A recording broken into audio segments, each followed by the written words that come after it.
Simulacra and Simulation by Baudrillard. Read by Stеaдyy Делта.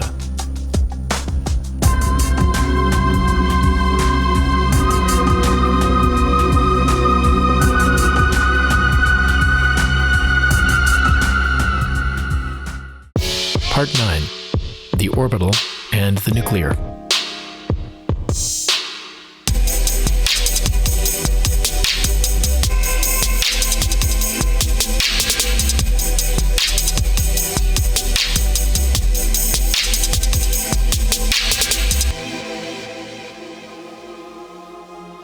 The apotheosis of simulation, the nuclear. However, the balance of terror is never anything but the spectacular slope of a system of deterrence that has insinuated itself from the inside into all the cracks of daily life. Nuclear suspension only serves to seal the trivialized system of deterrence that is at the heart of the media, of the violence without consequences that reigns throughout the world, of the aleatory apparatus of all the choices that are made for us. The most insignificant of our behaviors is regulated by neutralized, indifferent equivalent signs, by zero-sum signs like those that regulate the strategy of games. But the true equation is elsewhere, and the unknown is precisely that variable of simulation which makes of the atomic arsenal itself a hyperreal form, a simulacrum that dominates everything and reduces all ground-level events to being nothing but ephemeral scenarios, transforming the life left us into survival, into a stake without stakes, not even into a life insurance policy, into a policy that already has no value. It is not the direct threat of atomic destruction that paralyzes our lives. It is the deterrence that gives them leukemia, and this deterrence comes from the fact that even the real atomic clash is precluded like the eventuality of the real in a system of signs. The whole world pretends to believe in the reality of this threat. This is understandable on the part of the military. The gravity of their exercise and the discourse of their strategy are at stake. But it is precisely at this level that there are no strategic stakes. The whole originality of the situation lies in the improbability of destruction. Deterrence precludes war, the archaic violence of expanding systems. Deterrence itself is the neutral implosive violence of metastable systems or systems in involution. There is no longer a subject of deterrence, nor an adversary, nor a strategy. It is a planetary structure of the annihilation of stakes. Atomic war, like the Trojan War, will not take place. The risk of nuclear annihilation only serves as a pretext. Through the sophistication of weapons, a sophistication that surpasses any possible objective to such an extent that it is itself a symptom of nullity. For installing a universal security system, a universal lockup and control system, whose deterrent effect is not at all aimed at an atomic clash, which was never in question except without a doubt in the very initial stages of the Cold War, when one still confused the nuclear apparatus with conventional war, but rather at the much greater probability of any real event, of anything that would be an event in the general system and upset its balance. The balance of terror is the terror of balance. Deterrence is not a strategy. It circulates and is exchanged between nuclear protagonists exactly as international capital in the orbital zone of monetary speculation, whose fluctuations suffice to control all global exchanges. Thus, the money of destruction, without any reference to real destruction any more than floating capital has a real referent of production, that circulates in nuclear orbit suffices to control all the violence and potential conflicts around the world. What is hatched in the shadow of this mechanism, with the pretext of a maximal objective threat and thanks to Damocles' nuclear sword, is the perfection of the best system of control that has ever existed, and the progressive satellization of the whole planet through this hypermodel of security. The same goes for peaceful nuclear power stations. Pacification does not distinguish between the civil and the military. Everywhere where irreversible apparatuses of control are elaborated, everywhere where the notion of security becomes omnipotent, everywhere where the norm replaces the old arsenal of laws and violence, including war, It is the system of deterrence that grows, and around it grows the historical, social, and political desert, a gigantic involution that makes every conflict, every finality, every confrontation contract in proportion to this blackmail that interrupts, neutralizes, freezes them all. No longer can any revolt, any story be deployed according to its own logic because it risks annihilation. No strategy is possible any longer, and escalation is only a puerile game given over to the military. The political stake is dead. Only simulacra of conflicts and carefully circumscribed stakes remain. The space race played exactly the same role as nuclear escalation. This is why the space program was so easily able to replace it in the 1960s. Kennedy Khrushchev. Or to develop concurrently as a form of peaceful coexistence. Because what ultimately is the function of the space program, of the conquest of the moon, of the launching of satellites, if not the institution of a model of universal gravitation, of satellization, of which the lunar module is the perfect embryo, programmed microcosm, where nothing can be left to chance. Trajectory, energy, calculation, physiology, psychology, environment. Nothing can be left to contingencies. This is the total universe of the norm.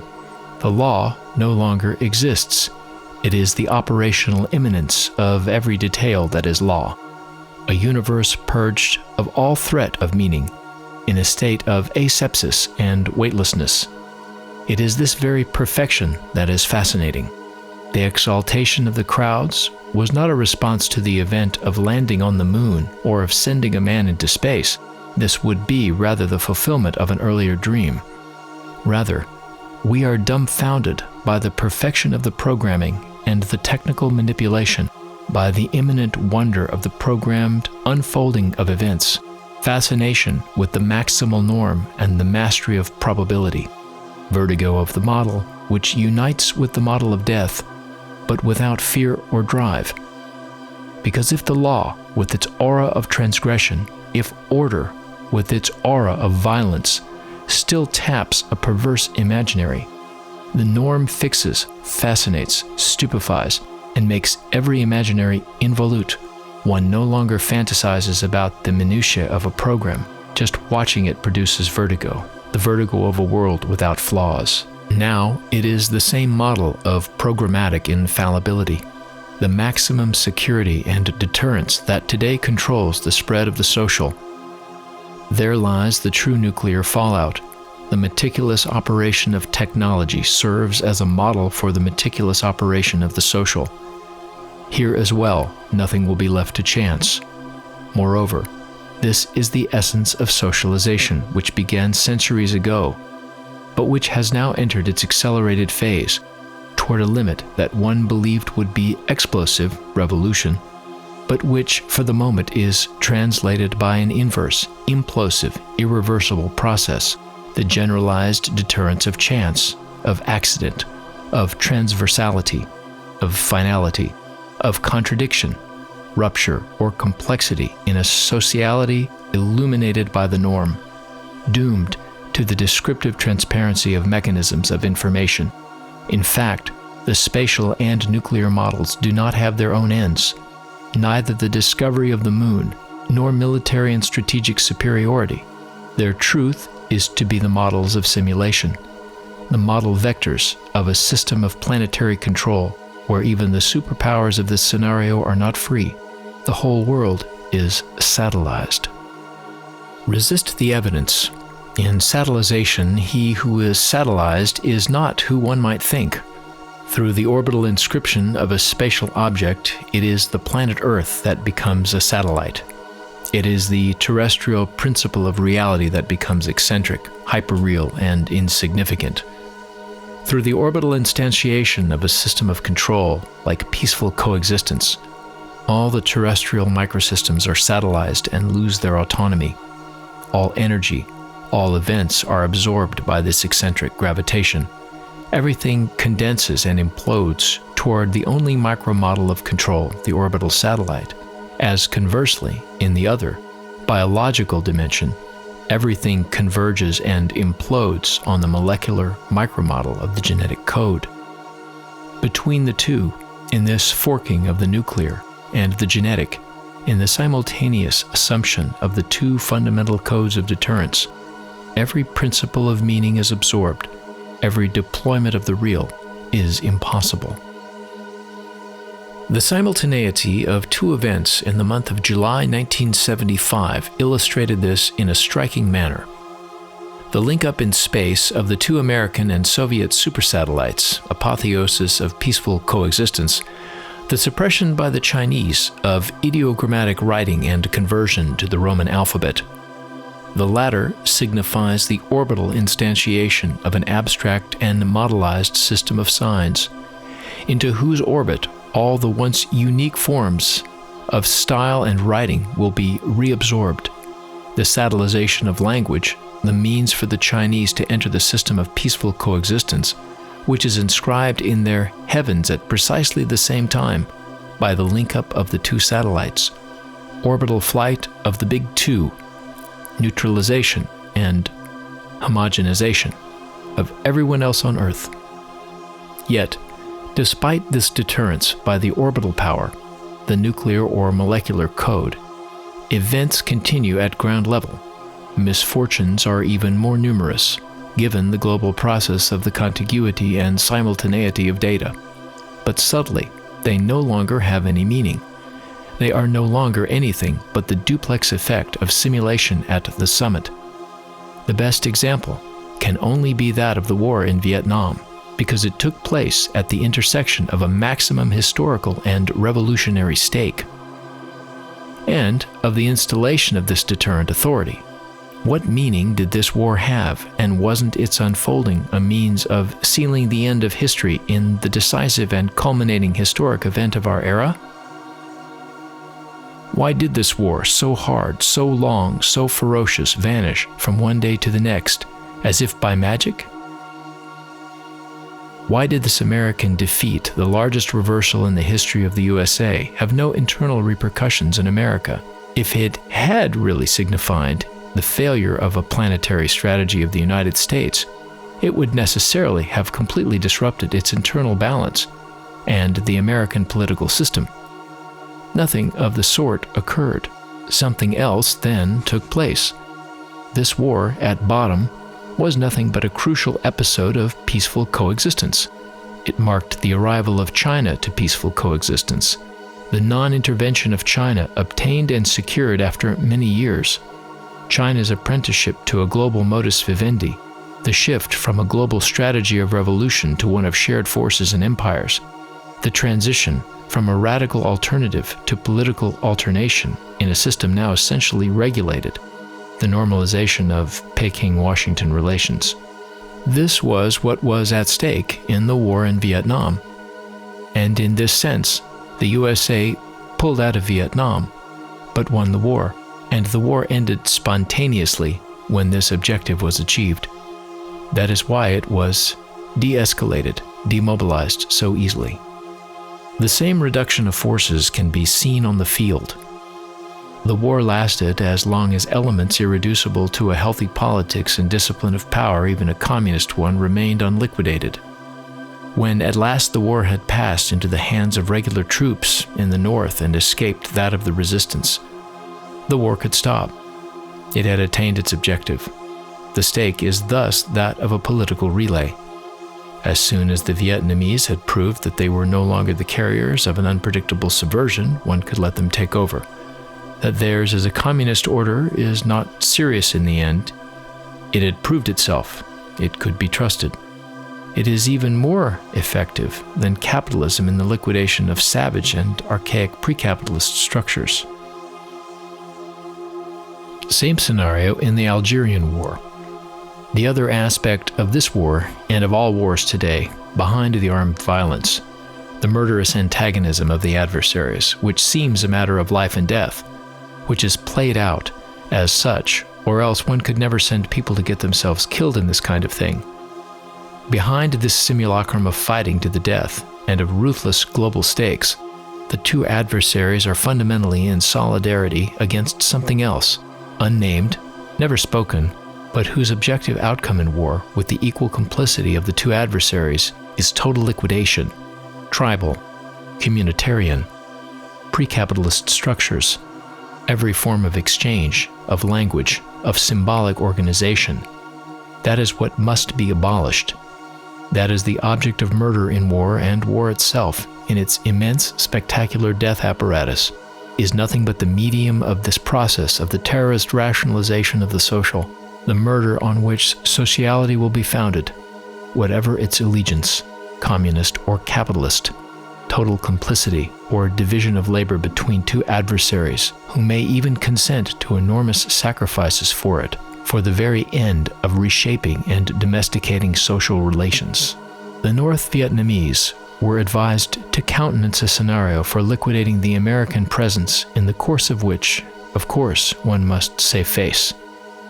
This scenario, the extremely harsh bombardments of Hanoi, their untenable character must not conceal the fact that they were nothing but a simulacrum to enable the Vietnamese to seem to countenance a compromise, and for Nixon to make the Americans swallow the withdrawal of their troops. The game was already won. Nothing was objectively at stake but the verisimilitude of the final montage. The moralists of war, the holders of high wartime values, should not be too discouraged. The war is no less atrocious for being only a simulacrum. The flesh suffers just the same, and the dead and former combatants are worth the same as in other wars. The objective is always fulfilled, just like that of the charting of territories and of disciplinary sociality. What no longer exists is the adversity of the adversaries, the reality of antagonistic causes, the ideological seriousness of war, and also the reality of victory or defeat, war being a process that triumphs well beyond these appearances. In any case, the pacification or the deterrence that dominates us today is beyond war and peace. It is that at every moment war and peace are equivalent. War is peace, said Orwell. There also the two differential poles implode into each other, or recycle one another. A simultaneity of contradictions that is at once the parody and the end of every dialectic. Thus one can completely miss the truth of war, namely, that it was finished well before it started, and there was an end to war at the heart of the war itself, and that perhaps it never started. Many other events, the oil crisis, never started, never existed except as artificial occurrences, abstract ersatz, and as artifacts of history. Catastrophes and crises destined to maintain a historical investment under hypnosis. The media and the official news service are only there to maintain the illusion of an actuality, of the reality of the stakes, of the objectivity of facts. All the events are to be read backward, or one becomes aware, as with the communists in power in Italy in retro, posthumous rediscovery of the gulags and Soviet dissidents, like the almost contemporary discovery by a moribund ethnology of the lost difference of savages, that all these things arrived too late, with a history of delay, a spiral of delay, that they long ago exhausted their meaning and only live from an artificial effervescence of signs, that all these events succeed each other without logic, in the most contradictory, complete equivalence, in a profound indifference to their consequences. But this is because there are none. They exhaust themselves in their spectacular promotion. All newsreel footage thus gives the sinister impression of kitsch, of retro and porno at the same time. Doubtless, everyone knows this, and no one really accepts it. The reality of simulation is unbearable, crueler than Artaud's theater of cruelty, which was still an attempt to create a dramaturgy of life, the last gasp of an ideality of the body, of blood, of violence, in a system that was already taking it away toward a reabsorption of all the stakes without a trace of blood. For us, the trick has been played, all dramaturgy, and even the real writing of cruelty has disappeared. Simulation is the master, and we only have a right to the retro, to the phantom, parodic rehabilitation, of all lost referentials. Everything still unfolds around us in the cold light of deterrence, including our toe, who has the right, like everything else, to his revival, to a second existence as the referential of cruelty. This is why nuclear proliferation does not increase the risk of either an atomic clash or an accident, save in the interval when the young powers could be tempted to make a non-deterrent, real use of it, as the Americans did in Hiroshima, but precisely only they had a right to this very use value of the bomb. All of those who have acquired its sense will be deterred from using it by the very fact of possessing it. Entry into the atomic club, so prettily named, very quickly effaces, as unionization does in the working world, any inclination toward violent intervention. Responsibility, control, censure, self-deterrence always grow more rapidly than the forces or the weapons at our disposal. This is the secret of the social order. Thus, the very possibility of paralyzing a whole country by flicking a switch makes it so that the electrical engineers will never use this weapon. The whole myth of the total and revolutionary strike crumbles at the very moment when the means are available. But alas, precisely because those means are available, therein lies the whole process of deterrence. It is thus perfectly probable that one day we will see nuclear powers export atomic reactors, weapons, and bombs to every latitude.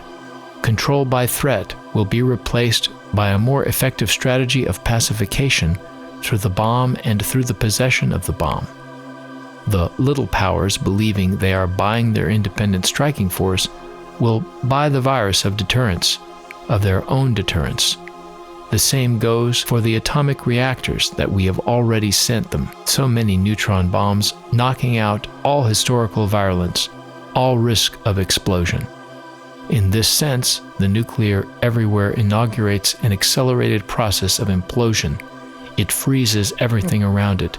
It absorbs all living energy. The nuclear is at once the culminating point of available energy and the maximization of energy control systems.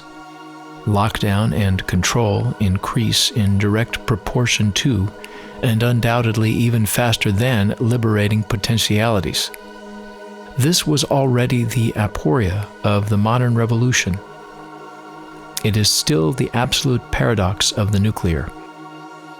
Energies freeze in their own fire. They deter themselves. One can no longer imagine what project, what power, what strategy, what subject could exist behind this enclosure, this vast saturation of a system by its own forces, now neutralized, unusable, unintelligible, non-explosive, except for the possibility of an explosion toward the center, of an implosion where all these energies would be abolished in a catastrophic process. In the literal sense, that is to say, in the sense of a reversion of the whole cycle toward a minimal point, of a reversion of energies toward a minimal threshold.